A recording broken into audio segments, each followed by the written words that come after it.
Alright, so today I just want to make a real quick video on some of the 300 blackout operings from Phantom Defense. So I've got their 200 grain slow poppy, which is a Maker Rex bullet loaded in the shell shock munitions NAS3 case, and then the Rowdy Boy, which is a 110 grain Barnes TAC TX in the same case.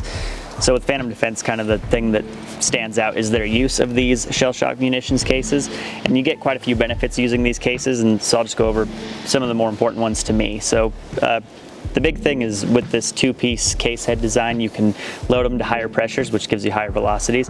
The material is 50% lighter than brass, so it's just noticeably lighter, especially when you get a fully loaded magazine's worth. You can really tell a difference. And with this material, you get more consistent neck tension, and you have a bigger flash hole, which provides lower SDs and more consistent velocities in general, which is really important for precision and repeatability.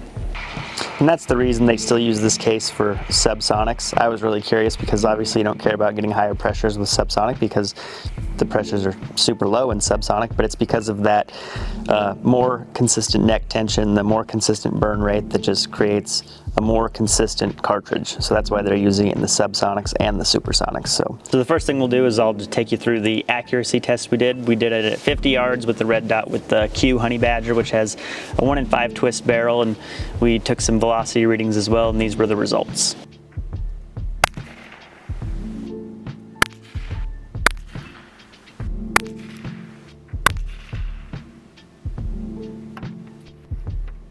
Alright, so as you can see, that shot really, really well, especially for a Subsonic. I've never had Subsonics shoot quite this well. So we got a .63 inch group. Again, that's at 50 yards. If you extrapolate that out to 100, it's going to be a little over an inch, 1.2 inches just about. But still, that's really, really good performance for Subsonic. But even more impressive than that are the velocities we got. And another really cool thing about Phantom Defense is most of their rounds, you select your barrel length because, especially with Subsonics, and 300 Blackout has anywhere from 5.5 to 16 inch barrels, and most off-the-shelf ammo you buy is going to be Subsonic in a 16 inch barrel, which is going to be even slower in your 7-inch barrel, but Phantom Defense will tailor make it to your barrel length, so you can select between 5.5 to 7 inches, and then you have some other options after that. But so the speeds we got out of a 7-inch barrel was, the average feet per second was 1,020 feet per second, and the really impressive thing was a standard deviation of 10, which is super important for Subsonic. If you're going to stretch it out to any sort of distance, the standard deviation is going to make a big difference in drop, just because if you've got a 50 feet per second difference, you're really going to notice that even at like 100 or 200 yards. And finally, here's how it performed in gel.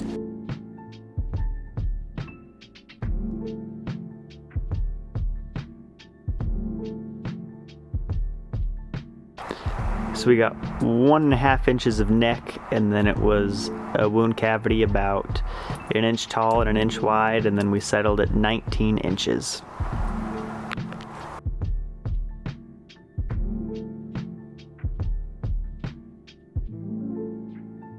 So as you probably know, when you're dealing with Subsonics, you're not relying on speed at that point for your wounding. It's all about penetration and expansion.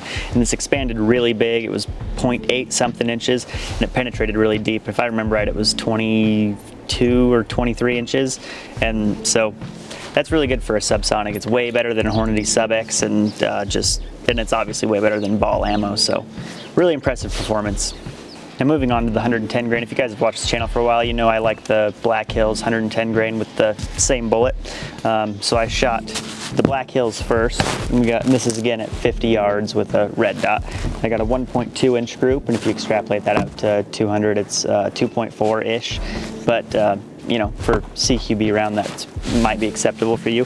And then with the Phantom Defense, with the same loading, we got a 0.61 inch group, and if we extrapolate that out, it's kind of similar to the Subsonic we got, where it's 1.2 inches at 100, which is quite a bit better, half the group size, as a matter of fact. And we already know how this round performs in gel, but I decided to shoot it again and get some velocity numbers.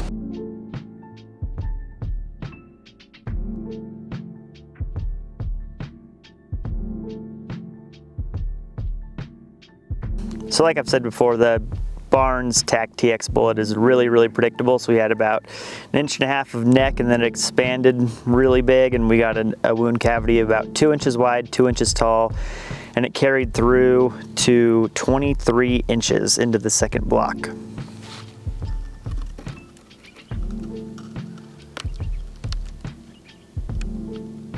So the velocity again compared to the Black Hills, we'll talk about the Black Hills first. Black Hills, we got average feet per second of 2,043 with a standard deviation of 28, which good, not great for a 300 blackout. It's up to you to decide if that's good enough for you. But with the Phantom Defense, we got 2,118, so a little bit faster with a standard deviation of 23. So faster and a little bit better standard deviation. So, and the prices are almost exactly the same. So you're getting more accurate and faster for about the same price. So to me, it's kind of a no-brainer. Even if like the accuracy doesn't mean as much to you, it's still better. So you might as well pay the same price for a little better performance, in my opinion. As far as cost, these are fairly expensive. So you're looking at $2 a round for the supers and the subs, at least these two. And obviously this isn't target ammo, it's defensive or hunting ammo, so it is just going to be more expensive, but it's sort of in line, maybe a little bit higher than what I've been seeing on the market. So Black Hills, you're $2 a round, and like we showed, the Phantom Defense is faster and shoots better, at least out of my gun. But you can get some other more traditional loadings of the 110 grain TAC TX for like $1.80-ish a round. But in my opinion, the extra 20 cents or so per round is definitely worth it to get that lighter case, the more consistent burn, which is giving the lower SDs and just more precision. Just precision-oriented ammo is kind of what I like. That's why I was pretty excited about this company. I've gone through quite a bit of their 5.56 offerings, the 77 and some of the 85 grain stuff, and so far it's looking really good, so we'll definitely have a video on that sometime in the future. But yeah, check them out, see what kind of ammo offerings they have, and see if anything tickles your fancy. But if you don't mind just a little bit less precision, again, it's 300 blackout after all, at least that we're talking about, so if your idea of 300 blackout is like 50 yards and in, like this extra little bit of precision isn't going to mean much and you can save some money elsewhere. But for me, I think it's pretty sweet, so yeah, just give them a look, and thanks for watching.